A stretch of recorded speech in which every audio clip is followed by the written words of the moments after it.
കാരണം അവരുടെ സോഷ്യൽ മൊബിലിറ്റിക്ക് അവർക്ക് വേണ്ടത് ഒരു ആൺകുഞ്ഞിനെയാണ്. ആ ഒരു അർത്ഥത്തിൽ അവരൊട്ടും എന്ന് വെച്ചാൽ അങ്ങനെ പ്രോഗ്രസീവ് അല്ല. നമുക്ക് ഒരിക്കലും അവരെ ഒരു ഫെമിനിസ്റ്റ് ഒന്നും അല്ല അവര്, ഒരിക്കലും അല്ല. ഞാൻ കണ്ടത് ഇവർ ഈ 10-40 വയസ്സ് അടുക്കുന്ന സമയത്തായിരിക്കും ഏതെങ്കിലും ഈ ലേറ്റ് മാരേജ് എന്ന് പറഞ്ഞിട്ടുള്ള സാധനം വന്നിട്ട് കല്യാണം കഴിക്കുന്നത്. കുട്ടികളുണ്ടാവില്ല എന്ന് പറയുന്ന സാധനം പലപ്പോഴും ആണുങ്ങളുടെ ഇൻഫെർട്ടിലിറ്റി മറച്ചു വെക്കാനായിട്ടാണ് പെണ്ണിനെ ചൂണ്ടിക്കാണിക്കുക. കാരണം നമുക്ക് നമ്മുടെ സങ്കല്പത്തിൽ മച്ചി എന്ന് പറയുന്നത് ഇന്നും ഒരു ചീത്ത വാക്കാണ്. ഒരു തരത്തിലുള്ള ഒരു ഇത് വരുന്നതാണ്. അപ്പൊ ഈ ഒരു വില്ലനും തന്നെ ഉണ്ടാവുന്നത് എല്ലാം ഓരോ കുഞ്ഞുങ്ങളും വളരെ മനോഹരങ്ങളാണ്. നമ്മുടെ സാമൂഹിക വ്യവസ്ഥകൾക്ക് വലിയ പങ്കുണ്ടെന്ന് നമ്മൾ തിരിച്ചറിഞ്ഞാണ്. ഇപ്പം മാറ്റി ചിന്തിക്കണം എന്ന് ചിന്തിച്ചാൽ പോലും പലർക്കും ചിന്തിക്കാൻ പറ്റാതിരിക്കുന്നത് തന്നെ അവർ കണ്ടീഷൻ ചെയ്ത് വളർന്നു വന്ന കുറേ തലമുറയായിട്ട് ഫോളോ ചെയ്ത് വരുന്ന കുറേ ടേംസ് ആൻഡ് കണ്ടീഷൻസ് ഉണ്ട്. ആ റൈറ്റ് ടൈമിൽ ആ ഡിസിഷൻ എടുക്കാൻ പറ്റണം, അത്രേ നമ്മളും പറയുന്നുള്ളൂ. അല്ലാതെ സ്ത്രീകൾക്ക് ഡിസിഷൻ എടുക്കാൻ പറ്റുന്നില്ല ഒന്നും ഇല്ല. അവിടെ ആരെയും ബ്ലോക്ക് ചെയ്യുന്നൊന്നുമില്ല. നമ്മളാണ് ബ്ലോക്കായി നിൽക്കുന്നത്. എന്ത് ചെയ്യും, എന്ത് ചെയ്യണം, അടുത്ത ദിവസം ചെയ്താൽ മതിയോ അല്ലെങ്കിൽ അടുത്ത വർഷം ചെയ്താൽ മതിയോ എന്ന് സ്ത്രീകൾ തന്നെയാണ് അല്ലെങ്കിൽ പുരുഷൻ തന്നെയാണ് ആലോചിക്കുന്നത്. വാട്സാപ്പ് വഴി ഇംഗ്ലീഷ് പഠിക്കാൻ ഇംഗ്ലീഷ് കഫേ ഉള്ളപ്പോൾ ഇംഗ്ലീഷ് ഒരു വിഷയമേ അല്ല. English cafe presents you the perfect English. English cafe, we present you the perfect English. WhatsApp now 9633388575. 80കളിലെയും 90കളിലെയും Malayala cinema ബന്ധുക്കൾ കൊണ്ട് സമൃദ്ധമായിരുന്നു. അച്ചാച്ചൻ, അമ്മൂമ്മ, ചെറിയച്ഛൻ, ചെറിയമ്മ, അച്ഛൻ, അമ്മ, കുട്ടികൾ, അങ്ങനെ ഒരു നിറഞ്ഞ ഫ്രെയിം ഉണ്ടായിരുന്നു പലപ്പോഴും സിനിമകളിൽ. അത് എവിടെ വെച്ചൊക്കെയോ മിസ്സായിപ്പോയി. ഒടുവിൽ ആ വിധത്തിൽ ആ കളറിൽ, ആ ടോണിൽ ഒരു മലയാളം സിനിമ വരുന്നു. പറന്ന് പറന്ന് ചെല്ലാൻ എന്നാണ് ആ സിനിമയുടെ പേര്. നമസ്കാരം. അങ്ങനെ ഒരു കുറെ ബന്ധുക്കളാൽ സമൃദ്ധമായിട്ടുള്ള കുറെ ഫാമിലി മെമ്പേഴ്സ് ഒക്കെ ഉള്ള അവരുടെ ടുഗദർനെസ്സും അവരുടെ പ്രശ്നങ്ങളൊക്കെ കമ്മ്യൂണിക്കേറ്റ് ആവുന്ന അങ്ങനത്തെ ഒരു സിനിമ തന്നെയായിരിക്കും. തീർച്ചയായിട്ടും ഫാമിലി ബോണ്ടിങ്, റിലേഷൻഷിപ്സ്, അതിലുണ്ടാവുന്ന കോംപ്ലിക്കേഷൻസ്, അതിലുണ്ടാവുന്ന ബോണ്ടിങ്, ഇതെല്ലാം ഡിസ്കസ് ചെയ്യുന്ന ഒരു സിനിമയായിരിക്കും പറഞ്ഞു. ഇപ്പം ഈ സ്ത്രീകളെ സിനിമകളുടെ അകത്ത് പോർട്രേ ചെയ്യുന്ന വിധത്തിൽ മലയാളത്തിൽ ഓവർ ദി ഇയേഴ്സ് വലിയ മാറ്റം സംഭവിച്ചിട്ടുണ്ട്. ഇപ്പം ഏറ്റവും അവസാനം ഇറങ്ങിയിട്ടുള്ള റൈഫിൾ ക്ലബ്ബ് പോലെ എടുത്ത് നോക്കിക്കഴിഞ്ഞാൽ ഇവിടെ പുരുഷന്മാരാരുമില്ല, ഇവിടെ ആണുങ്ങളാരും ഇല്ല എന്ന് ചോദിക്കുമ്പോൾ വരുന്നത് വാണി വിശ്വനാഥാണ്. അവരതിനൊരു സിമ്പലും കാണിക്കുന്നുണ്ട്, വെരി ഐക്കോണിക് ആൻഡ് സിനിമാറ്റിക്. അപ്പൊ മലയാള സിനിമ ഇപ്പോ എത്തി നിൽക്കുന്ന ഒരു സ്റ്റേച്ചറിൽ വിമൻ റെപ്രസെന്റേഷൻ എങ്ങനെയുണ്ടെന്നാണ് നിങ്ങൾ എല്ലാവരും പേഴ്സണലി വിജയിക്കുന്നത്? എൻ്റെ അഭിപ്രായത്തിൽ ഇനിയും ഒത്തിരി മാറാനുണ്ട്. കാരണം പലപ്പോഴും എനിക്ക് തോന്നുന്നു സ്ത്രീകളായിട്ടുള്ള ആക്ടേഴ്സിന് ഒരു പക്ഷേ അവരുടെ ശരിക്കും പറഞ്ഞാൽ മികവിലേക്ക് മുഴുവൻ എത്താൻ കഴിയാത്തത് ഇപ്പോഴും ഒരുപാട് ലേയേഴ്സ് റൈറ്റിങ്ങിൽ ഇപ്പോഴും അറിഞ്ഞോ അറിയാതെയോ ഒഴിവാക്കപ്പെടുന്നുണ്ട്. കാരണം വേറൊരു കാര്യം നമ്മൾ നോക്കിക്കഴിഞ്ഞാൽ ഇപ്പോൾ എന്തായാലും നായികമാരുടെയൊക്കെ പ്രായം കുറച്ച് കൂടി, ഫോർച്യുനേറ്റ്ലി. അല്ലെ, നേരത്തെ ഈ പറഞ്ഞ മാതിരി ആ ഒരു പണ്ടത്തെ കല്യാണ പ്രായം കഴിഞ്ഞാൽ പിന്നെ ഒരു ഷെൽഫ് ലൈഫ് കഴിയുന്ന പോലെയാണ്. പക്ഷെ ഇപ്പോഴും എന്ന് വെച്ച് കഴിഞ്ഞാൽ ഇപ്പോഴും 30-35 വരെ ഉയർന്നിട്ടുണ്ടെങ്കിലും 40 ആൻഡ് അബവ് ആയിട്ട് പോകുന്ന സംഭവങ്ങൾ ഭയങ്കര കുറവാണ്. കാരണം ഞങ്ങളുടെയൊക്കെ തന്നെ അനുഭവങ്ങൾ, ഞങ്ങൾ കുറേ ഈ സെറ്റിന്റെ സമയത്ത് ഞങ്ങൾക്ക് ഒരുപാട് ഭയങ്കരമായിട്ട് ബോണ്ട് ചെയ്ത് ആ സാധനം ഇപ്പോഴും നിൽക്കുന്നത്. നമ്മുടെ ലൈഫിനെ പറ്റിയൊക്കെ നമ്മൾ സംസാരിക്കുന്ന സമയത്ത് ബൈ ദ ടൈം ആ ഒരു 40 എത്തുമ്പോഴത്തേക്കും നിങ്ങൾക്ക് നമ്മൾ ഇതിലൂടെ ഉള്ള പല സാധനങ്ങളുടെ ഇല്യൂഷൻസ് ഒക്കെ നമ്മുടെ കംപ്ലീറ്റ് പോയിട്ടുണ്ടാവും.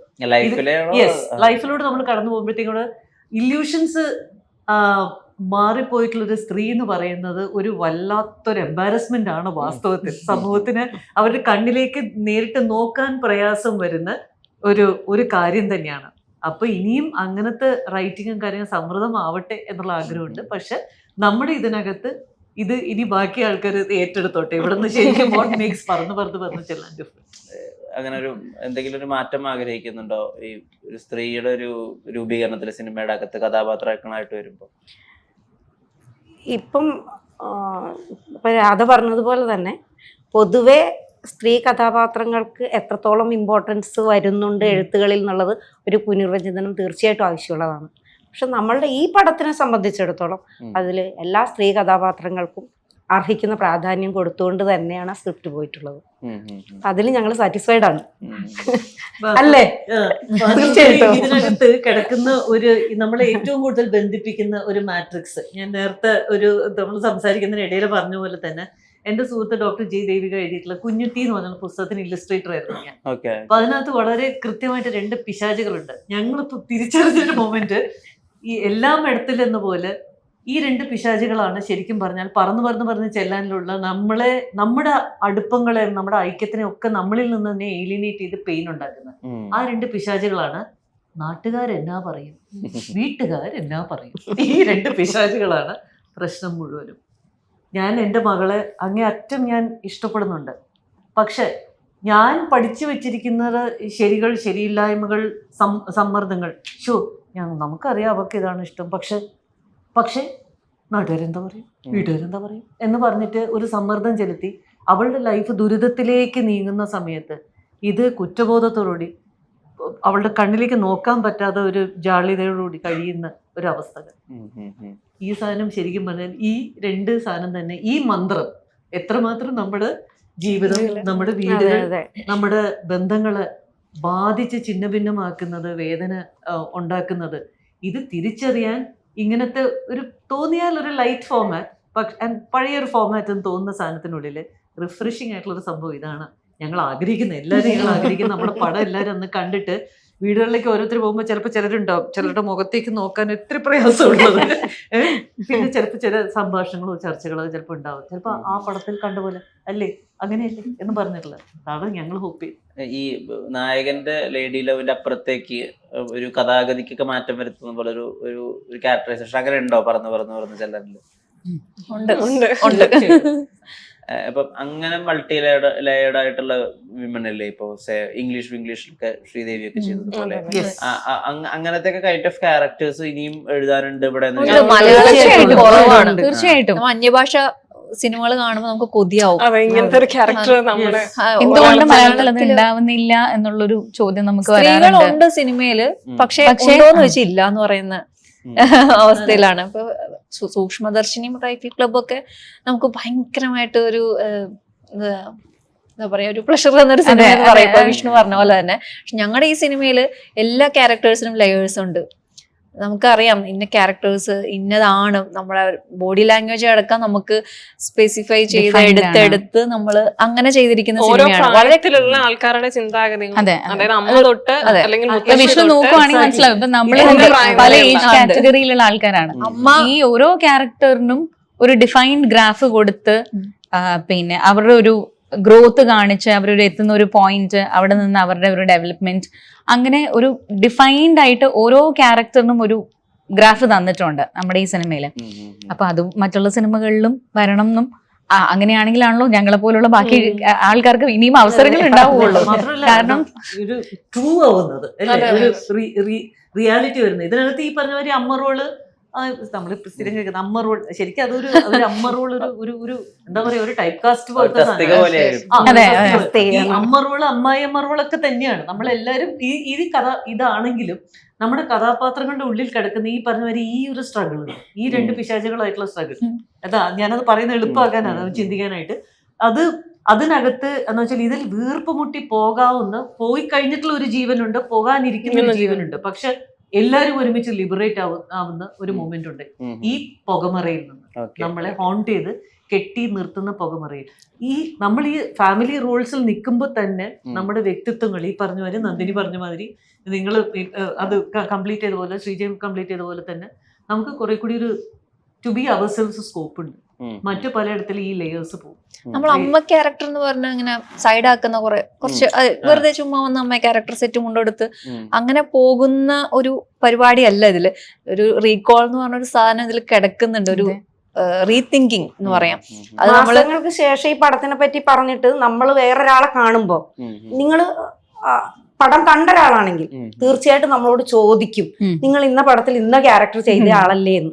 അതിനുള്ളൊരു സ്കോപ്പ് ഇതിനകത്ത് ഓരോ ആക്ടർക്കും കിട്ടിയിട്ടുണ്ട്, ഓരോ കഥാപാത്രത്തിനും കിട്ടിയിട്ടുണ്ട്. ചിലതിപ്പോ നമ്മളൊരു നായകന്റെ അമ്മയാണെങ്കിൽ പോലും നമ്മൾ പറയണം ഏത് പടത്തിലായിരുന്നു, ഇന്ന പടത്തിൽ നായകന്റെ അമ്മയായിരുന്നു, നിങ്ങളായിരുന്നു എന്ന് ചോദിക്കുന്ന ഗതികേടാണ് ഇന്ന് ഭൂരിപക്ഷവും അനുഭവിക്കുന്നത്. അപ്പൊ അത് വെച്ച് നോക്കുമ്പോ ഈ പടത്തിലെ എല്ലാ ആക്ടേഴ്സിനും അവരവരുടേതായ ഒരു സ്പേസ് ഉണ്ട്. അത് കണ്ടിട്ടുള്ള ഒരാൾ കുറച്ച് കഴിയുമ്പോ നമ്മളെ കണ്ട ഇത് ഇന്ന ആളല്ലേ ചോദിക്കും. വലിയൊരു ഫാക്റ്റാണ്. നമ്മള് വലിയൊരു സിനിമയുടെ പാർട്ടാണെങ്കിൽ പോലും ആ ക്യാരക്ടർ ഡിഫൈൻഡ് അല്ലെങ്കിൽ നമ്മൾ അങ്ങോട്ട് പറയാൻ നിൽക്കണം, ഇന്ന സിനിമയിൽ ഉണ്ടായിരുന്നു. അപ്പം പുരുഷന്മാര് കേന്ദ്രീകൃതമായിട്ടുള്ള ഒരു സിനിമയാണെങ്കിൽ പോലും അതിൽ വളരെ കുറച്ച് സ്ത്രീ കഥാപാത്രങ്ങൾ ഉണ്ടെങ്കിൽ പോലും നമ്മൾ പറയേണ്ട ഒരു അവസ്ഥയിലേക്ക് നമ്മൾ എത്തുകയാണ്. ലൈക്ക് ഇന്ന ക്യാരക്ടറാണ് ഞാൻ ചെയ്തതെന്ന് പറയുമ്പോ oh okay okay okay okay okay അത് നിങ്ങളായിരുന്നല്ലേ, നന്നായിരുന്നു. ഇതാണ് നമ്മൾ കേൾക്കുന്നത്. പക്ഷെ അങ്ങനെ അല്ലാതെ ആ ഒരു ക്യാരക്ടറിന് ഒരു സ്പെസിഫിക് ഡെഫിനിഷൻ ഉണ്ട് എന്നുണ്ടെങ്കിൽ, അവർക്ക് അവർ പെർഫോം ചെയ്യാനുള്ള ഒരു സ്കോപ്പ്, ഒരു സ്പേസ് ഉണ്ട് എന്നുണ്ടെങ്കിൽ, ചെറിയ സിനിമയാണെങ്കിലും വലിയ സിനിമയാണെങ്കിലും ആ ക്യാരക്ടർ ശ്രദ്ധിക്കപ്പെടും, അത് ചെയ്ത ഒരു ആക്ടർ ശ്രദ്ധിക്കപ്പെടും. അങ്ങനെ ഒരു ഡെഫിനിഷൻ നമുക്ക് സ്ത്രീ കഥാപാത്രങ്ങൾക്ക് മലയാള സിനിമയിൽ ഉണ്ടെങ്കിൽ നന്നായിരുന്നു എന്ന് തോന്നിയ പല ഘട്ടങ്ങളും ഉണ്ട്. അത് ശരിക്കും ഈ സിനിമയുടെ ഒരു ഭയങ്കര, എനിക്കൊന്ന് വിഷ്ണു ചേട്ടൻ അത് എഴുതിയേക്കുന്ന രീതി, എല്ലാ കഥാപാത്രത്തിനെ കുറിച്ചും സാധാരണ ഒരു സിനിമ വരുമ്പോ അതിനകത്തെ നായികയും നായകനെയും അവരെ ബേസ് ചെയ്തിട്ടുള്ള സ്റ്റോറി പോവാം. ഇതെന്ന് പറഞ്ഞാൽ ഇതിനകത്ത് ജീവിക്കുന്ന എല്ലാ കഥാപാത്രങ്ങളുടെയും മനസ്സിലുള്ളതും അവർ പറയാൻ ആഗ്രഹിക്കുന്നതും അവർ കടന്നു പോകുന്ന സിറ്റുവേഷനെയും നല്ല വൃത്തിയിൽ കാണിച്ചിട്ടുണ്ട്. കാരണം നിങ്ങളുടെ തുടർച്ച ഇതുമേലൊക്കെ ഡിപ്പെൻഡ് ചെയ്ത് നിൽക്കുകയാണ്. ഈ ഒരു മൊത്തം ഒരു വെബ് ഓഫ് റിലേഷൻഷിപ്സിന്റെ ഇടയിലാണ് അത് കിടക്കുന്നത്. ആണ് പൊലിഞ്ഞു പോയി എന്ന് വിചാരിച്ചൊരു ജീവനും പൊലിഞ്ഞു പോകാൻ നിൽക്കുന്ന ഒരു ജീവനും ഇതിന്റെ ഇടയിൽ നടക്കുന്ന ആ ഒരു സ്പേസ്, അത് ഭയങ്കര രസമായിട്ട് ബ്രിഡ്ജ് ചെയ്തിട്ട് എല്ലാവരും ഫ്രീ ആവുന്ന ഒരു നിമിഷം. സമൂഹം അയ്യോ എന്ന് പറയുന്ന ഒരു സംഭവം നമ്മൾ ഹാവു എന്ന് പറയുന്ന അനുഭവിക്കുന്ന ഒരു കുടുംബം, ഒരു സെറ്റ് ഓഫ് ഹ്യൂമൻ ബീങ്സ്. ഈ കെ ജി ജോർജിന്റെ സിനിമകളിലൊക്കെ ഈ മതിൽ പൊളിച്ചു വരുന്ന സ്ത്രീകൾ, അങ്ങനത്തെ വിഷ്വൽ ഇമാജിനേഷന്റെ ഒക്കെ ഒരു വേർഷൻ ഡ്രമാറ്റിക് ആയിട്ടുള്ള ഒരു ഇത് ഇല്ലാത്തൊരു കാര്യം. പിന്നെ കെ ജി ജോർജിന്റെ അത്രയും ഒരു വെയിറ്റ് ഉള്ള ഒരു സംഭവം അല്ല. ഇത് കുറച്ചുകൂടി ലൈറ്റ് ആയിട്ട് ഇങ്ങനെ പോകുന്നുണ്ട്. കുറെ കോമഡിയും കാര്യങ്ങളും പൊട്ടത്തരങ്ങളും കാര്യങ്ങളും ഒക്കെ ആയിട്ട് പോകുന്നുണ്ട്. പിന്നെ ഞങ്ങളാരും പടം കാണുന്നില്ല ഇപ്പൊ. കാരണം ഇതൊരിക്കലും സ്ത്രീകൾക്ക് വേണ്ടി മാത്രം ഉള്ളതല്ല കേട്ടോ, അങ്ങനെ ചിന്തിക്കരുത്. ട്രെയിലർ കാണുമ്പോൾ മനസ്സിലാവുന്നത് മെയിൽ ഈഗോ, അതിന്റെ ക്ലാഷ് അത് ഡെഫിനറ്റ്ലി ഉണ്ട്. ഒരു ഫാമിലി ഒരു റിലേഷൻഷിപ്സിനെ കുറിച്ച് പറയുന്ന സിനിമയാകുമ്പോൾ അതിൽ ഇത് എല്ലാ ഘടകങ്ങളും വരുമല്ലോ. സ്ത്രീകളും പുരുഷന്മാരും തുല്യരായിട്ടുള്ള കുറെ ഫാക്ടേഴ്സ് ഉണ്ട്. അപ്പൊ അതെല്ലാം ഓരോ ആക്ടർക്കും അവരവരുടെ സ്പേസ് ഉണ്ട് അതിൽ. അത് പുരുഷന്മാരുടെ ഈഗോ പ്രശ്നം പറഞ്ഞില്ലേ, ഈ നാട്ടുകാരെന്നാ പറയും, വീട്ടുകാരെന്നാ പറയും, ഭൂതങ്ങളുടെ ഗാർഡിയൻസ് ആയിട്ടാണ് സ്വയം അപ്പോയിന്റ് ചെയ്തിരിക്കുന്നത് ഇവര്. അപ്പൊ ഈ ഗാർഡിയൻസ് തമ്മിൽ ക്ലാഷ് ഉണ്ടാവുമല്ലോ. Because they are also conditioned. അതുകൊണ്ടാണ് ഇപ്പം മാറ്റി ചിന്തിക്കണം എന്ന് ചിന്തിച്ചാൽ പോലും പലർക്കും ചിന്തിക്കാൻ പറ്റാതിരിക്കുന്നത് തന്നെ അവർ കണ്ടീഷൻ ചെയ്ത് വളർന്നു വന്ന കുറെ തലമുറയായിട്ട് ഫോളോ ചെയ്ത് വരുന്ന കുറെ ടേംസ് ആൻഡ് കണ്ടീഷൻസ് ഉണ്ട്. അത് കേട്ട് കേട്ട് വളർന്നിട്ടാണ് അവരും ഇങ്ങനെയായി പോകുന്നത്. അല്ലാതെ ഒരിക്കലും ഒരു പുരുഷൻ ജനിച്ചു വരുമ്പോഴേ ഞാൻ നാളെ ഒരു സ്ത്രീനെ ഹരിക്കും എന്ന് വിചാരിച്ച് ജനിച്ച് വളർന്നവരല്ല, അവരാരും അങ്ങനെയല്ല. പക്ഷെ സിറ്റുവേഷൻ, സൊസൈറ്റി, അതൊക്കെയാണ് ഇതാണ് ശരി എന്ന് പറഞ്ഞ് പഠിപ്പിച്ചു വെച്ചിരിക്കുന്നത് കൊണ്ട് അത് ഫോളോ ചെയ്ത് പോകുന്നതാണ്. പക്ഷെ ഇന്നത്തെ കാലത്ത് അങ്ങനെയല്ല, ഒരുപാട് ചേഞ്ച് ആയിട്ടുണ്ട്. ഒരു സ്ത്രീയെ തുല്യ പാർട്ട്ണറായിട്ട് കാണുന്ന പുരുഷന്മാരാണ് ഇപ്പൊ നമ്മുടെ സമൂഹത്തിൽ ഒരുപാട് പേരുള്ളത്. അപ്പൊ they are trying to help the women and they are trying to support the women. അത് നമുക്ക് ആ സ്ത്രീകൾക്കും ഭയങ്കര ഹെൽപ്ഫുൾ ആണ്. അത് ഒരു തുല്യത കൊണ്ടുവരാനായിട്ട് ഇപ്പോഴത്തെ ജനറേഷൻ ഒരുപാട് ശ്രമിക്കുന്നുണ്ട്. ഓൾ താങ്ക്സ് ടു ഇപ്പൊ ചേഞ്ചിങ് സൊസൈറ്റി മൈൻഡ്സ്. ഇപ്പൊ സിനിമയിൽ തന്നെയുള്ള രണ്ട് പ്രധാന, സിനിമ എന്ന് പറയാൻ പറ്റില്ല, ഒരു വിഷ്വൽ മീഡിയത്തിലുള്ള രണ്ട് സ്ത്രീ കഥാപാത്രങ്ങളെ ഞാൻ നിങ്ങളിലേക്ക് പ്രസന്റ് ചെയ്യാണ്. അത് നിങ്ങൾക്ക് ഉണ്ടാക്കിയ ഇമ്പാക്ട് അല്ലെങ്കിൽ അത് നിങ്ങൾക്ക് ഉണ്ടാക്കിയ ഹോപ്പ് അല്ലെങ്കിൽ ലേണിംഗ് എന്താണെന്ന് അറിഞ്ഞാൽ കൊള്ളാമെന്നുണ്ട്. ഇപ്പം നമ്മുടെ സൂക്ഷ്മദർശിനെ പറ്റി സംസാരിക്കാം, അല്ലെങ്കിൽ സെഹ വോൾഡറിൽ മഞ്ജു ചേച്ചി ഇതൊക്കെ പറ്റി സംസാരിക്കുമ്പോഴേക്കും അതിനൊക്കെ ഒരു പ്രീ ഓൾറെഡി ഉള്ളൊരു മോഡൽ ഉണ്ടായിരുന്നു. അങ്ങനത്തെ ക്യാരക്ടേഴ്സിന് അങ്ങനെ ഒരു ഓൾറെഡി ഒരു മേക്ക് ഉണ്ടായിരുന്നു. അതിനകത്ത് കംപ്ലീറ്റ്ലി ന്യൂ ആയിട്ട് എനിക്ക് തോന്നുന്നു അങ്ങനെ വർക്കായോ ഒരു ക്യാരക്ടറൈസ് ഉള്ളൊഴുക്കിലെ ഉർവശി ചേച്ചിയുടെ ക്യാരക്ടറും അതുപോലെ 1000 ബേബിയിൽ മാം ചെയ്തിട്ടുള്ള ക്യാരക്ടറുമാണ് നമ്മൾ ഇതുവരെ കാണാത്ത ഒരു ഫ്രഷ് അറ്റംപ്റ്റ് എന്നൊക്കെ നമുക്ക് പറയാവുന്ന രീതിയിലുണ്ടായിരുന്നത്. ഉള്ളൊഴുക്കിൽ ഉർവശിനിയും ആൻഡ് 1000 ബേബീസിലെ മാമിന്റെ ക്യാരക്ടറിന്റെ ഒരു പ്രസന്റേഷൻ കണ്ടപ്പോൾ നിങ്ങൾക്ക് വിമൺ എന്താ തോന്നിയത്? ഒരെണ്ണം ഭയങ്കര ബ്ലാക്ക് ആണ്, ഒരെണ്ണം വളരെ വൈറ്റ് ആണ്. കറക്റ്റ് ഉള്ളൊഴുക്കില് പറഞ്ഞ ഉർവശി ചേച്ചി ആൻഡ് പാർവതി ചെയ്യുന്ന പറഞ്ഞ ഡിസിഷൻ മേക്കിംഗ് തന്നെയാണ്. സിനിമ കണ്ടവർക്ക് മനസ്സിലാവും ആ ഡിസിഷൻ മേക്കിംഗ് എടുക്കാൻ പറ്റിയില്ലെങ്കിൽ നമ്മൾ എന്ത് പറഞ്ഞിട്ടും ചെയ്തിട്ടും കാര്യമില്ല. ഒരു ആണിനായാലും പെണ്ണിലായാലും ആ റൈറ്റ് ടൈമിൽ ആ ഡിസിഷൻ എടുക്കാൻ പറ്റണം, അത്രേ നമ്മളും പറയുന്നുള്ളൂ. അല്ലാതെ സ്ത്രീകൾക്ക് ഡിസിഷൻ എടുക്കാൻ പറ്റുന്നില്ല ഒന്നും ഇല്ല. അവിടെ ആരെയും ബ്ലോക്ക് ചെയ്യുന്നൊന്നുമില്ല. നമ്മളാണ് ബ്ലോക്കായി നിൽക്കുന്നത്. എന്ത് ചെയ്യും, എന്ത് ചെയ്യണം, അടുത്ത ദിവസം ചെയ്താൽ മതിയോ അല്ലെങ്കിൽ അടുത്ത വർഷം ചെയ്താൽ മതിയോ എന്ന് സ്ത്രീകൾ തന്നെയാണ് അല്ലെങ്കിൽ പുരുഷൻ തന്നെയാണ് ആലോചിക്കുന്നത്. പക്ഷെ ഒരു ഹ്യൂമൻ ബീയിങ്ങിന് ആ ഡിസിഷൻ എടുത്ത് നമുക്ക് ഇത് ചെയ്യണമെന്ന് തീരുമാനിക്കുന്നതാണ് ആ ഉള്ളൊഴുക്കിൽ നമ്മൾ കണ്ടത്. ആ ഒരു പോയിന്റില് തിരിഞ്ഞു നടക്കുന്ന ക്യാരക്ടർ കണ്ടാൽ തന്നെ മനസ്സിലാവും ആ ഡിസിഷൻ ആ റൈറ്റ് ടൈമിൽ എടുത്തുകൊണ്ടാണ് അങ്ങനെ ലൈഫ് ചേഞ്ച് ആയത്. അപ്പോ ലൈഫ് ചേഞ്ചിങ് മൊമെന്റ് എല്ലാവർക്കും ഉണ്ടാവണം എന്നാണ് ഞങ്ങൾ ഈ സിനിമയിലൂടെ പറയാൻ ശ്രമിക്കുന്നത്. ഉർവശി ഈ പറഞ്ഞ മാതിരി ഞാൻ പറഞ്ഞില്ലേ, ഒരു 40ന്റെ മുകളിൽ 50ന്റെ മുകളിൽ 60 അടുത്തുകൊണ്ടിരിക്കുന്ന ആ ഒരു കഥാപാത്രം അവരുടെ കുറേ ശരിയില്ലായ്മകൾ, മകനോടുള്ള ഈ പാശം മുതലായിട്ടുള്ള കാര്യങ്ങളിലൂടെ ഇങ്ങനെ കടന്ന് പോകുന്ന അത് ഒരു ഗംഭീര റൈറ്റിംഗ് ആണ് എന്നെ സംബന്ധിച്ചോളം ഉർവശിയുടെ ക്യാരക്ടർ പ്രത്യേകിച്ച്. ആൻഡ് അതുപോലത്തെ അങ്ങനത്തെ ഒരു ലെയറിങ് പിന്നെ ഒരു ക്യാരക്ടർ നമ്മൾ കണ്ടിരിക്കുന്ന ഇപ്പോൾ നിമിഷ കളിച്ചിട്ടുള്ള ഗ്രേറ്റ് ഇന്ത്യൻ കിച്ചണിൽ ഉള്ള ഒരു സാധനം. പക്ഷെ അതിനേക്കാളും അത് ആ ഒരു നമ്മുടെ ഒരു ഫെർട്ടൈൽ ഏജ് ഗ്രൂപ്പില് എല്ലാ മാസം അയ്യോ പ്രഗ്നന്റ് ആയോ എന്ന ടെൻഷൻ അനുഭവിച്ചിട്ടുള്ള ഒരു കാലഘട്ടത്തെ പറ്റിയാണ് പറയുന്നത്. ആ ഒരു സമയത്തുള്ള ആ ഒരു സെക്ഷനും പിന്നെ ഈ ഉർവശിയുടെ ഇതെല്ലാം കഴിഞ്ഞു വന്ന് നിൽക്കുന്ന ഒരു സാധനം അതൊരു ബ്യൂട്ടിഫുൾ പീസ് ഓഫ് റൈറ്റിംഗ് ആണ്. 1000+ ബേബീസിൽ എന്നെ സംബന്ധിച്ചോളം ഞാൻ ആ മറ്റേ യൂത്ത് ചെയ്ത സമയത്ത് എൻ്റെ മൈൻഡിൽ ഇതിനകത്തുള്ളത് ഇപ്പൊ അവരുടെ ബാക്ക് സ്റ്റോറി പറയുന്നുണ്ട്. എന്ന് വെച്ചാൽ ഇവര് ഇത് ഭർത്താവ് അവർ ഉപേക്ഷിച്ചു, എന്നിട്ട് അവര് ഇങ്ങനെ ഒരു വഴിക്ക് പോയി എന്നുള്ള സാധനം. ഞാൻ എൻ്റെ മനസ്സിൽ കാണുന്ന എല്ലാ കുടുംബത്തിലെ ചിലപ്പോൾ ഒരു വണ്ടിക്കാളെ ഉണ്ടാവും. എന്ന് വെച്ചാൽ ഏതെങ്കിലും ഒരാളായിരിക്കും ഒരു ജോലിയെ കിട്ടിയിട്ട് താഴെയുള്ളവരെ എല്ലാവരെയും രക്ഷപ്പെടുത്തി വിടുന്നത്. എന്ന് വെച്ചാൽ വിദ്യാഭ്യാസം, ജോലി, കല്യാണം, ഇവര് ലാസ്റ്റ് ആവും. ആരും ഉണ്ടാവില്ല നോക്കാൻ. കയറിപ്പോയവരൊക്കെ കയറിപ്പോവും. ഞാൻ കണ്ടത് ഇവർ ഈ 10-40 വയസ്സ് അടുക്കുന്ന സമയത്തായിരിക്കും ഏതെങ്കിലും ഈ ലേറ്റ് മാരേജ് എന്ന് പറഞ്ഞിട്ടുള്ള സാധനം വന്നിട്ട് കല്യാണം കഴിക്കുന്നത്. എന്നിട്ട് കുട്ടികളുണ്ടാവില്ല എന്ന് പറയുന്ന സാധനം പലപ്പോഴും ആണുങ്ങളുടെ ഇൻഫെർട്ടിലിറ്റി മറച്ചു വെക്കാനായിട്ടാണ് പെണ്ണിനെ ചൂണ്ടിക്കാണിക്കുക. കാരണം നമുക്ക് നമ്മുടെ സങ്കല്പത്തിലെ മച്ചി എന്ന് പറയുന്നത് ഇന്നും ഒരു ചീത്ത വാക്കാണ്. ആ പറയുന്ന സാധനം ആ ഒരു തലത്തിൽ ഉപേക്ഷിക്കപ്പെട്ട ഇവര് എന്തായിരിക്കും ഇവരുടെ മൈൻഡിൽ കൂടി പോകുന്നത്? കാരണം ഇത് 2 രീതിയിൽ പോകാം. വളരെ ആൾട്രൂസ്റ്റിക് ആയിട്ടുള്ള ഒരു മാറ്റത്തിലേക്ക്, വിശാല മനസ്സിലേക്ക് പോകാം. പക്ഷെ കൂടുതലും സംഭവിക്കാൻ ചിലപ്പോൾ ഈ ഒരു തരത്തിലുള്ള ഒരു ഉള്ളിൽ ഇങ്ങനെ തീ നീറുന്നു കൊടുത്തൊരു സാധനം.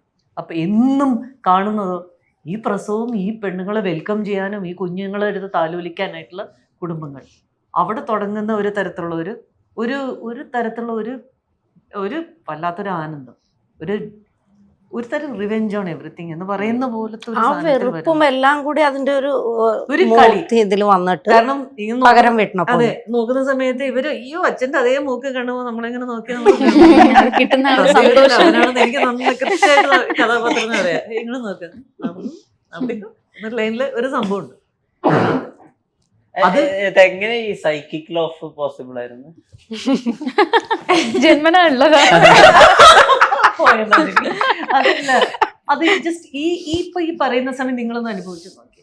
ഇങ്ങനെ ഇതിലൂടെ കടന്നു പോയിട്ട് ഒന്ന് ആലോചിച്ച് നോക്കണം. ഈ ഒരു വണ്ടിക്കാളം എല്ലാവരും കയറ്റി വിട്ടു എന്നൊക്കെ വെച്ചിട്ട് പിന്നെ അവരുടെ ലൈഫ് ഇങ്ങനെ ആവുന്ന സമയത്ത് അവർക്ക് പക്ഷെ പോകുന്നവരുടെ മൈൻഡ് ഈ രീതിയിലേക്ക് പോവാന്ന് വെച്ച് കഴിഞ്ഞാൽ അത് വരും. എനിക്ക് ട്രാൻസ്ജെൻഡേഴ്സിനെ റിലേറ്റ് ചെയ്യാൻ പറ്റും അല്ലെ? അവരും ഈ പറഞ്ഞ പോലെ സമൂഹത്തിൽ ഇങ്ങനെ കേട്ട് വരുമ്പോഴത്തേക്ക് നമുക്ക് റിവെഞ്ച് വരും, ഒരു തരത്തിലുള്ള ഒരു ഇത് വരുന്നതാണ്. ഇപ്പൊ ഈ ഒരു വില്ലനും തന്നെ ഉണ്ടാവുന്നത് എല്ലാം ഓരോ കുഞ്ഞുങ്ങളും വളരെ മനോഹരങ്ങളാണ്. അതിനകത്ത് സമൂഹത്തിനും നമ്മുടെ സാമൂഹിക വ്യവസ്ഥകൾക്ക് വലിയ പങ്കുണ്ടെന്ന് നമ്മൾ തിരിച്ചറിഞ്ഞാൽ മതി. ഇപ്പൊ പറഞ്ഞ് ചെല്ലാന്റെ കോണ്ടെക്സ്റ്റിൽ നമ്മൾ പോവുകയാണെങ്കിൽ ഈ പറയുന്ന 2 ഭൂതങ്ങളുണ്ടല്ലോ. ഇപ്പോൾ നമ്മളിപ്പോൾ നേഴ്സിനെ നോക്കിക്കഴിഞ്ഞാലും ഈ ഭൂതങ്ങൾ കളിക്കുന്നുണ്ട്. പിന്നെ നേഴ്സിനെ ബാധിക്കുന്ന വേറൊരു കാര്യമുണ്ട്. ഈ മറ്റൊരു കൊച്ചിനെടുത്തേ പിന്നെ അവിടെയും ആ നേഴ്സ് കൃത്യം ചൂസ് ചെയ്യുന്നത് പെണ്ണിനെയല്ല, ആണിനെയാണ്. കാരണം അവരുടെ സോഷ്യൽ മൊബിലിറ്റിക്ക് അവർക്ക് വേണ്ടത് ഒരു ആൺകുഞ്ഞിനെയാണ്. ആ ഒരു അർത്ഥത്തിൽ അവരൊട്ടും എന്താ വെച്ചാൽ അങ്ങനെ പ്രോഗ്രസീവ് അല്ല. നമുക്ക് ഒരിക്കലും അവരെ ഒരു ഫെമിനിസ്റ്റ് ഒന്നും അല്ല, അവര് ഒരിക്കലും അല്ല. ആണിനെ ചൂസ് ചെയ്ത് പിന്നെ വളർത്തുന്നത് എങ്ങനെ? അത് നമ്മുടെ സമൂഹത്തില് നമുക്ക് കാണാൻ പറ്റുന്ന സാധനം നമ്മുടെ കൺട്രോളിൽ ഒന്ന് വിടില്ല. അതിനാണ് സ്നേഹം എന്ന് പറഞ്ഞ് ആ കൊച്ചിനെ ചെറുതിലെ പഠിപ്പിക്കുന്നുണ്ട്. എടാ അമ്മയാണ് നിന്റെ എല്ലാം, അതുകൊണ്ട് അമ്മ വരച്ച വരയിലകത്ത് നീ നിന്നോളനേ എന്നാണ് പറയുന്നത്. അത്തരത്തിലുള്ള കൺട്രോൾ ഇഷ്യൂസും കൂടി നമ്മുടെ പടത്തിൽ പറയാം.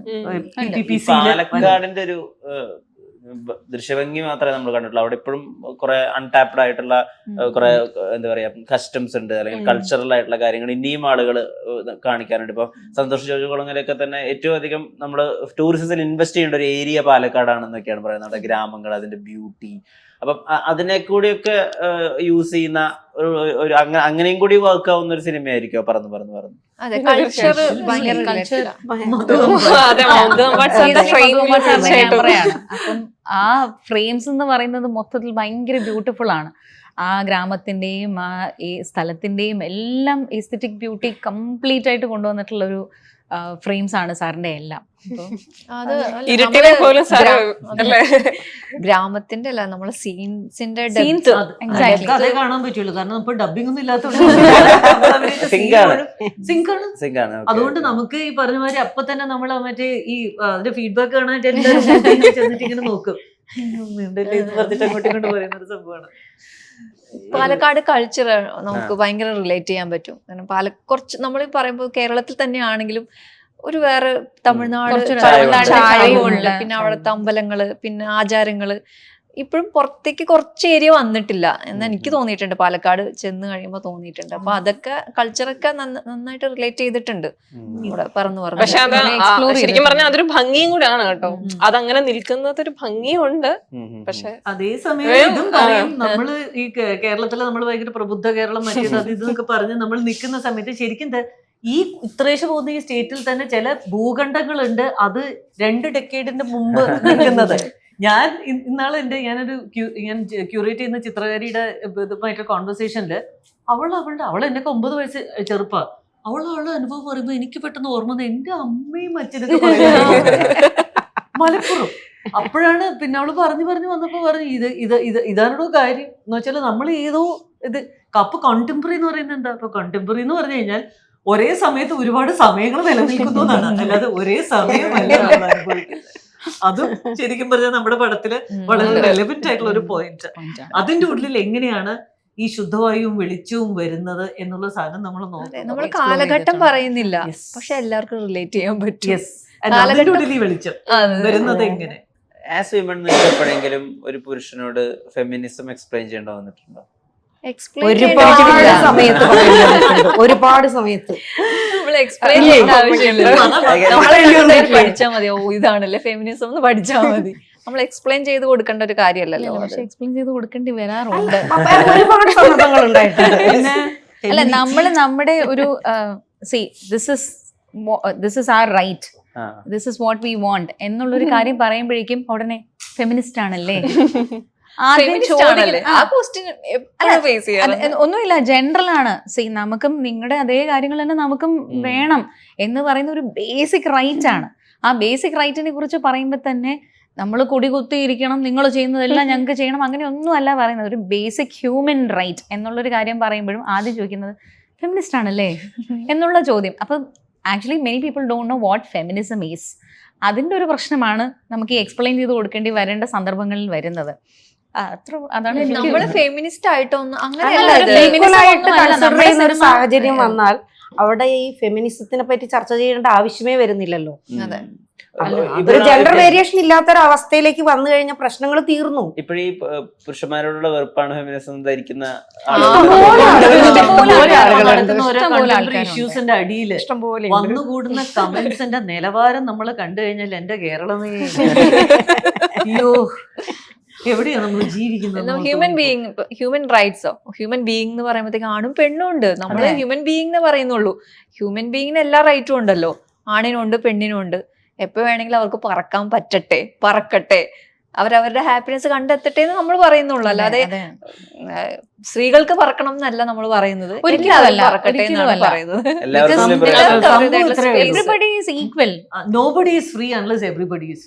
എന്ന് പറയുന്ന ഒരു സംഭവം ആ കാര്യങ്ങളുണ്ട്. പിന്നെ ഇതിനകത്ത് എല്ലാ തരത്തിലുള്ള ഈ മെയിൻ പവർ സ്ട്രക്ചർ നിന്ന് കൂടുതൽ ലെഫ്റ്റ് ഔട്ട് ആവുന്ന ഏത് ഗ്രൂപ്പുകളുണ്ടോ ഇവരാണ് ഏറ്റവും കൂടുതൽ സഫക്കേഷൻ അനുഭവിക്കുക. അവര് കൊടുക്കുന്ന വില കാരണം ആണ് എപ്പോഴും ആർക്കാണ് കൂടുതൽ ഇതുകൊണ്ട് സൗകര്യം കിട്ടിയിരിക്കുന്നത് അവരാരും ചേഞ്ചിനും മടിക്കുന്നത്. എന്ന് പറഞ്ഞാൽ ഭാര്യ ഉണ്ടാവുക എന്ന് വെച്ചാൽ ഭാരം ചോക്കുന്നുള്ള ഉണ്ടാവുക എന്നുള്ള സംഭവം തന്നെയാണ്. ഞാൻ പണ്ട് എപ്പോഴും ഒരു സ്ഥലത്ത് പോയിട്ട് ഒരുപാട് ഇങ്ങനെ പണിയെടുക്കുന്ന സമയത്ത് എന്തോ ഒരു ഫെലോഷിപ്പിന്റെ ഒരു കാര്യമായിരുന്നു അത്. ആ സമയത്ത് വേറൊരു സ്ത്രീ ഇത് ഇൻഡിപെൻഡന്റ് കിട്ടിയ ഒരു സ്ത്രീ എന്നെ ഇങ്ങനെ നോക്കി, നിങ്ങളെ പോലെ ഒരു ഭാര്യ എനിക്ക് ഉണ്ടായിരുന്നെങ്കിൽ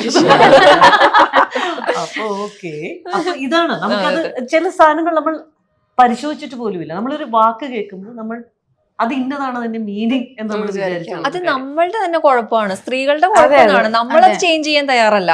നമ്മൾ കാലകാലങ്ങളായിട്ട് നമ്മൾ കണ്ടുകൊണ്ട് വരുന്നല്ല അമ്മ, അപ്പൊ നമ്മളത് ഫോളോ ചെയ്യുന്നുള്ളൂ. അതിപ്പോ ആണുങ്ങളുടെ കുഴപ്പമല്ല. അവര് ഓക്കെ ഇത് നമ്മുടെ സിനിമയിൽ ഇപ്പൊ നടന്നത് ഭയങ്കര രസമല്ലേ? ഇത് എങ്ങനെയാണ് നമ്മൾ ശരിക്കും പറഞ്ഞാൽ ഈ രണ്ട് ഭൂതങ്ങളിൽ നിന്ന് ഈ കുടുംബം ഒന്നടങ്കം ഫ്രീ ആവുന്നതും ഒരു ഇപ്പൊ ആത്മഹത്യ ചെയ്യണം നമുക്ക്, അല്ലെങ്കിൽ നമ്മുടെ മാനം പോയി എന്ന് വിചാരിക്കുന്ന ഒരു സിറ്റുവേഷൻ വാസ്തവത്തില് എല്ലാവർക്കും സമാധാനമായിരുന്നു തോന്നുന്ന ഒരു അവസ്ഥയാണത്. അത് ഏതാന്ന് നമ്മൾ പറയുന്നത് പടം ഇറങ്ങട്ടെ, ഹൈറാർക്കി സ്ട്രക്ചറും ഒക്കെ പൊളിഞ്ഞു പോകട്ടെ, ആളുകൾക്ക് കുറച്ചുകൂടി ക്ലാരിറ്റി വരട്ടെ ജീവിതത്തെ പറ്റി, ലിബറേഷൻ സാധ്യമാവട്ടെ. അവസാനമായിട്ട് ചോദിച്ചോട്ടെ, ഇത്ര കാലം സ്ത്രീകളായിട്ട് ജീവിച്ചതിൽ പുരുഷൻ അറിയണം എന്ന് തോന്നിയ എന്തെങ്കിലും കാര്യം നിങ്ങൾക്ക് ഇപ്പൊ പറയാൻ പറ്റുമോ? പുരുഷൻ അറിയണം എന്ന് തോന്നിയതാ? ഉണ്ട്. നാളെ രാവിലെ എന്ത് ബ്രേക്ക്ഫാസ്റ്റ് ഉണ്ടാക്കും? ഒരു പുരുഷനോട് പറയണം ഇത് ഇങ്ങനെയാണ് ശരിക്കും ആക്ച്വലി സ്ത്രീക്ക് ഫീൽ ചെയ്യണം, അങ്ങനെ തോന്നിയ ഒരു കാര്യമുണ്ടോ? കാര്യങ്ങളാണ്. അതുപോലത്തെ ഈ പറഞ്ഞ മാതിരി ഈ മെൻസ്ട്രൽ പീരിയഡ്സ് എന്തുകൊണ്ടാണ് ഒരുമിച്ച് താമസിക്കുന്ന സ്ത്രീകൾക്ക് ഒരുമിച്ച് വരുന്നതും, അപ്പൊ അത് എന്താണ് ശരിക്കും പറഞ്ഞാൽ ഹ്യൂമൻ റേസിലെ ബയോളജിക്കലി നമുക്ക് പ്രോഗ്രാംഡ് ആയിരിക്കുന്നത്, അതിന് എത്ര എതിർ നിൽക്കുന്ന ഒരു സ്ട്രക്ചർ ആണെന്നും എന്തൊക്കെ പറഞ്ഞിട്ടുള്ള ഒരു കാര്യം വെച്ചിട്ട് ഇടയ്ക്കിടയ്ക്ക് നമുക്ക് സംസാരിച്ചുകൊണ്ടേയിരിക്കണം. കാരണം അപ്പോഴേ നമുക്കൊരു ക്ലാരിറ്റി നിലനിൽക്കുള്ളൂ. മാത്രമല്ല ചിലപ്പോൾ പുതിയ ഒരു ദർശനം ചിലപ്പോൾ വേറെ ഉണ്ടാവുകയും ചെയ്യും. നമ്മുടെ ഹോപ്പൊക്കെ ഇപ്പൊ വരുന്ന ചെറുപ്പക്കാരിലാണ് ഇല്ലേ? അവര് വന്നിട്ടുള്ള ഇപ്പൊ മുടിയൊക്കെ നീട്ടി കണ്ണൊക്കെ എഴുതി നടക്കുന്ന ചെറുപ്പക്കാരെ കാണുമ്പോൾ നമുക്ക് ആൾക്കാർ കുറച്ചുകൂടി. പക്ഷെ അറ്റ് ദ സെയിം ടൈം ഇതിന്റെ അടിയിൽ കിടക്കുന്ന ഈ അധികാരത്തിന്റെ ഒരു സ്ട്രക്ചർ ഉണ്ട്. അതിന് ദംഷ്ടകൾ നീളുന്ന ചില പ്രത്യേക സമയത്തായിരിക്കും. അതുവരെ ഇപ്പോഴത്തെ ആൾക്കാർ കുറച്ചുകൂടി വിചാരിക്കുന്ന അവർ ഫ്രീ ആയി എന്നാണ്. ബട്ട് നോ, അതിന്റെ ഒരു കുറച്ചുകൂടി ഡീപ്പർ വർക്ക് കിടക്കുന്നുണ്ട്. പക്ഷെ ഇതിൽ സംഭവിച്ചിരിക്കുന്നത്, നമ്മുടെ സിനിമയിൽ സംഭവിച്ചിരിക്കുന്നത്, നമ്മുടെ ശരിക്കും പറഞ്ഞാൽ ഒരു വിശ്വസിച്ചു പോകുന്നത് അയ്യോ എന്നൊരു മൂല്യവ്യവസ്ഥ അത് പൊട്ടുന്ന സമയത്ത് നന്നായി പോയി എന്ന് പറയുന്ന ഒരു കാര്യമാണ്. ആ മൊമെന്റ് ഞങ്ങൾ ആഗ്രഹിക്കുന്ന എല്ലാവരും ആ ഓരോ മൊമെന്റ് ചിലപ്പോൾ ആൾക്കാർ ഇങ്ങനെ ഓർക്കും. വേറൊരാളുടെ ഒരു സ്വാതന്ത്ര്യം നമ്മള് അച്ഛനായെന്നോ അമ്മയായെന്നോ അല്ലെങ്കിൽ സഹോദരനാണെന്നോ എൻ്റെ അനിയത്തിയുടെ സുരക്ഷയ്ക്ക് വേണ്ടി ഞാൻ ചെയ്തിട്ടുള്ള ഒരു കാര്യം എന്നോ അങ്ങനത്തെ ഒരു കാര്യം കൊണ്ട് ഒരാളുടെ ജീവിതം കുട്ടിച്ചോറായി പോയിട്ടുള്ള പലരും ഉണ്ടാവും. അറ്റ്ലീസ്റ്റ് ഇത് കഴിച്ചിട്ട് ഈ സിനിമ കണ്ടിട്ട് എല്ലാവരും ഒന്ന് തീന്മേശയുടെ അവിടെ ചുറ്റും ഇരിക്കുന്ന സമയത്ത് വിൽക്കല്ലേ എന്ന് തോന്നുന്ന ഒരു സമയം, ആ ഒരു ക്യാരക്ടർ ഞാനല്ലേ എന്ന്, ഇത് ഞാനല്ലേ, ഇതല്ലേ ഞാൻ അവരോട് ചെയ്തത്, അല്ലെങ്കിൽ ഒരു ഇതാണല്ലോ ഇവിടെ നടക്കുന്നത്. ഇപ്പൊ എനിക്ക് പരിചയമുള്ള ഒരു കുടുംബത്തിൽ ഞാൻ ഇതേ സാധനമാണല്ലോ കാണുന്നത്, and this is still happening എന്നുള്ള ഒരു റീതിങ്കിങ് ആൻഡ് റിയലൈസേഷൻ കുറച്ചു പേർക്കെങ്കിലും ഉണ്ടായാൽ it's well and good. Vishnu ഇപ്പൊ ചോദിച്ച ക്വസ്റ്റ്യൻ ഉണ്ടല്ലോ, നിങ്ങൾക്ക് പുരുഷന്മാരുടെ അടുത്ത് പറഞ്ഞ് മനസ്സിലാക്കിക്കണം. പുരുഷന്മാരുടെ അടുത്തല്ല, സ്ത്രീകളുടെ അടുത്ത് നമുക്ക് പറഞ്ഞ് മനസ്സിലാക്കിക്കാൻ പറ്റില്ല ഒന്നും. ആർക്കും ആരുടെ അടുത്ത് ഒന്നും പറഞ്ഞു മനസ്സിലാക്കിക്കാൻ പറ്റില്ല. അവര് കണ്ടറിഞ്ഞ് നമ്മൾ ചേഞ്ച് ആവേണ്ടതാണ്. അത് നമുക്ക് ചെയ്യാൻ പറ്റുള്ളൂ. ഇപ്പൊ സിനിമ കണ്ടാലും നമ്മൾ ചേഞ്ച് ആവണമെന്ന് നമുക്ക് തോന്നണം, പറക്കാൻ നമുക്ക് തോന്നണം എന്നേ പറയാൻ പറ്റുള്ളൂ. ഇപ്പൊ പുരുഷനോടും സ്ത്രീകളോടും ഒന്നും ചേഞ്ച് ആവാൻ പറ്റത്തില്ല. പറക്കാനുള്ള പ്രിവിലേജ് ഉള്ളവര് ആ പറക്കാൻ പ്രിവിലേജ് ഇല്ലാത്തത് എന്തുകൊണ്ട് എന്ന് നന്നായി ഒന്ന് ചിന്തിക്കേണ്ടതുണ്ട്. അപ്പോൾ ഈ പറഞ്ഞിട്ടുള്ള ഈ പടത്തിൽ സംഭവിക്കുന്ന ഈ ഒരു വലിയ ലിബറേഷൻ, ചിലപ്പോൾ നമ്മൾ നേരത്തെ പറഞ്ഞ തീന്മേശയുടെ ചുറ്റും അപ്പോൾ അപ്പോൾ ഈ നമ്മുടെ കൊച്ചു പറയുന്ന ഇയാളുമായിട്ട് ഇനി ജീവിതം ശരിയാവില്ല, അവർക്ക് വിട്ടുപോരട്ടെ നീ, അതല്ല നല്ലത് എന്ന് പറയുന്ന ഒരു സംഭവം, ഇടി ഞങ്ങളുണ്ട് നിന്റെ കൂടെ എന്ന് പറയാൻ പറ്റുന്ന ഒരു സംഭവം ഉള്ള ഒരു കാര്യം നമ്മുടെ പടത്തിൽ നിന്ന് അങ്ങനെ അത്ര ലിറ്ററൽ അല്ല. പക്ഷെ ചിലപ്പോ ഈ സ്പാർക്ക് ഉണ്ടായാൽ മതി. ഒന്നുമില്ല, ഒരു തോട്ട് റേസ് ചെയ്യാൻ പറ്റുവാണെങ്കിൽ അതൊരു വലിയ കാര്യമാണ്. അതൊരു ആർട്ട് ഫോം വഴി നമുക്കത് ചെയ്യാൻ പറ്റുവാണെങ്കിൽ മോർ ഗുഡ്. ഭയങ്കര സിമ്പിൾ ആണ്. നമ്മൾ ഭയങ്കര കോംപ്ലിക്കേറ്റഡ് കാര്യങ്ങളല്ല ഇതിൽ പറയുന്നത്. എല്ലാവരുടെ ലൈഫിലും എപ്പോഴെങ്കിലും ഒക്കെ കണ്ടിട്ടുള്ളതും അനുഭവിച്ചിട്ടുള്ളതുമായിട്ടുള്ള കാര്യങ്ങൾ വളരെ ബ്യൂട്ടിഫുൾ ആയിട്ട് ഒരു ഫാമിലി ബാക്ക്ഗ്രൗണ്ടിൽ, വളരെ ബ്യൂട്ടിഫുൾ ആയിട്ടുള്ള ഒരു സീനറിയുടെ ബാക്ക്ഗ്രൗണ്ടിൽ നമ്മൾ കുറെ മിത്സും എന്താ പറയണ ഫോക്ക് ലോഡ്സും അങ്ങനെ പാവക്കൂത്ത് അങ്ങനെ കുറെ സാധനങ്ങൾ നമ്മൾ ഇതിൽ കാണിക്കുന്നുണ്ട്. അപ്പൊ അതെല്ലാം വെച്ചിട്ട് ഒരു ബ്യൂട്ടിഫുൾ ആയിട്ടൊന്ന് പോർട്രേ ചെയ്ത് കാണിക്കുക ജനങ്ങളുടെ മുമ്പിൽ. അത് അവരിലൊരു തോട്ട് പ്രൊവോക്കിംഗ് പ്രോസസ് ആയിട്ട് വരട്ടെ എന്നുള്ളതാണ്. അത് ഈ പറഞ്ഞ എല്ലാം സുന്ദര അംശങ്ങളുടെ ഒപ്പം തന്നെ മനോഹരമായിട്ടുള്ള കുറെ പാട്ടുകളും അതിനകത്ത് പഴയ സ്റ്റൈലിൽ എന്ന പോലെ വിതറിയിട്ടുണ്ട്. ഇപ്പൊ ഒരുപാട് പാട്ടുകളൊന്നും ഇല്ലല്ലോ പടത്തിൽ. അപ്പൊ പാട്ടുകാര സമ്പന്നമായിട്ടുള്ള നല്ല വിഷ്വൽസ് ഉള്ള അവസാനം ഈ തിയേറ്ററിൽ നിന്ന് വീട്ടിലേക്ക് കൊണ്ടുപോകാൻ പറ്റാവുന്ന കുറെ റിലേറ്റബിലിറ്റി ഫാക്ടേഴ്സ് ഉള്ള ഒരു സിനിമ. ആ ഉറപ്പായിട്ടും. സിനിമ ആളുകൾ ഇരുകൈ നീട്ടി സ്വീകരിക്കട്ടെ. എല്ലാവരുടെ നേരത്തിന് ഒരുപാട് നന്ദി. നമസ്കാരം. Thank you.